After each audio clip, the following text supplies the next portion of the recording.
10ರಂದು ತಾಯಿಯ ದಿನ ಪ್ರಯುಕ್ತ ಪಟ್ಟಣ ಸೇರಿದಂತೆ ತಾಲೂಕಿನಾದ್ಯಂತ ತಾಯಿ ದಿನಾಚರಣೆ ಆಚರಿಸಲಾಯಿತು. ಪಟ್ಟಣದಲ್ಲಿನ ಹಿರಿಯ ಸಾಹಿತಿಗಳು, ಹಿರಿಯ ಪತ್ರಕರ್ತರು, ನಿವೃತ್ತ ಉಪನ್ಯಾಸಕರಾದ ಸಿದ್ದರಾಮ ಹಿರೇಮಠ ಅವರು ತಾಯಿಯನ್ನು ಸ್ಮರಿಸಿದರು ಹಾಗೂ ಅವರೊಂದಿಗಿನ ವಾತ್ಸಲ್ಯಯುತ ಅಮೂಲ್ಯ ಕ್ಷಣಗಳನ್ನು ನೆನೆದರು.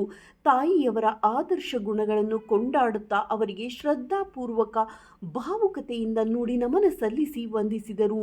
ನಂತರ ಅವರು ಮಾತನಾಡಿ, ತಾಯಿಗೆ ತಾಯಿನೇ ಸಾಟಿ, ಅವರ ಹೊರತು ಯಾರೂ ಇಲ್ಲ, ಬೇರೇನೂ ಸಮನವಲ್ಲ ಎಂದರು. ಪ್ರತ್ಯಕ್ಷ ಆರಾಧ್ಯ ದೇವ ಎಂದರೆ ಹೆತ್ತ ತಾಯಿ ತಂದೆಯರು. ಅವರನ್ನು ಪ್ರತಿಯೊಬ್ಬರೂ ಗೌರವಿಸಬೇಕು, ಪ್ರೀತಿಸಬೇಕು. ಅವರನ್ನು ಗೌರವಿಸುವುದರೊಂದಿಗೆ ನಮ್ಮ ಮಕ್ಕಳಂತೆ ಪೋಷಿಸಬೇಕು. ಅವರ ಮನದಾಳದ ಆಸೆ, ಆಕಾಂಕ್ಷೆ, ಒತ್ತಾಸೆಗಳನ್ನು ಪ್ರೀತಿಪೂರ್ವಕವಾಗಿ ಈಡೇರಿಸಬೇಕಿದೆ ಎಂದರು. ತಂದೆ ತಾಯಿಯವರನ್ನ ಪ್ರೀತಿಸದವರು ಮನುಷ್ಯರಾಗಿರಲು ಸಾಧ್ಯವೇ ಇಲ್ಲ.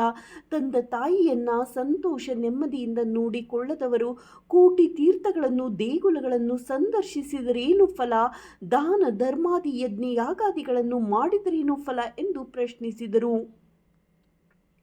ಶಾಸಕರಾದ ಡಾಕ್ಟರ್ ಎನ್.ಟಿ. ಶ್ರೀನಿವಾಸ್ ಅವರ ಸಹೋದರರಾದ ಎನ್.ಟಿ. ತಮ್ಮಣ್ಣನವರು ತಮ್ಮ ತಾಯಿಗೆ ಸಿಹಿ ತಿನಿಸಿ ಸಂಭ್ರಮಿಸಿದ್ದಾರೆ. ತಾಯಿಯ ಪಾದಕ್ಕೆ ಸಾಷ್ಟಾಂಗ ನಮಸ್ಕಾರಗಳನ್ನು ಅರ್ಪಿಸಿದ್ದಾರೆ. ಕಾರ್ಮಿಕ ಮುಖಂಡರಾದ ಗುನ್ನಳ್ಳಿ ರಾಘವೇಂದ್ರ ಮನೆಯಲ್ಲಿ ಇರುವಂತಹ ತಮ್ಮ ಮಾತೆಯ ಭಾವಚಿತ್ರಕ್ಕೆ ಭಕ್ತಿಯಿಂದ ನಮಿಸಿ ಅವರಿಗೆ ನುಡಿ ನಮನ ಸಲ್ಲಿಸಿದರು. ಅಂತೆಯೇ ಪತ್ರಕರ್ತರು, ಒಂದೇ ಮಾತರಂ ಜಾಗೃತಿ ವೇದಿಕೆ ಮುಖಂಡರಾದ ವಿ.ಜಿ. ರುಷ್ಪೇಂದ್ರ ಅವರು ತಮ್ಮ ತಾಯಿಯ ಪಾದಕ್ಕೆ ಸಾಷ್ಟಾಂಗ ನಮಸ್ಕಾರಗಳನ್ನು ಮಾಡಿ ಅವರಿಗೆ ಉಡುಗೊರೆಯನ್ನು ನೀಡಿ ಸಿಹಿಯನ್ನು ತಿನ್ನಿಸಿದರು.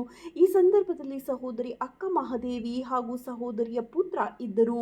ಅವರು ಕೂಡ ಸಿಹಿ ಹಂಚಿ ತಾಯಿಯ ದಿನಾಚರಣೆ ಆಚರಿಸಿದರು.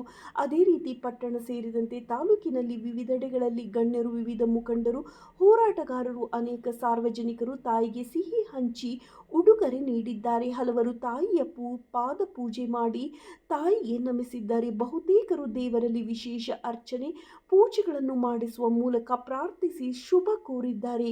ಬಹು ಸಂಭ್ರಮದಿಂದ ಸಡಗರದಿಂದ ತಾಯಿಯ ದಿನಾಚರಣೆ ಆಚರಿಸಿದರು.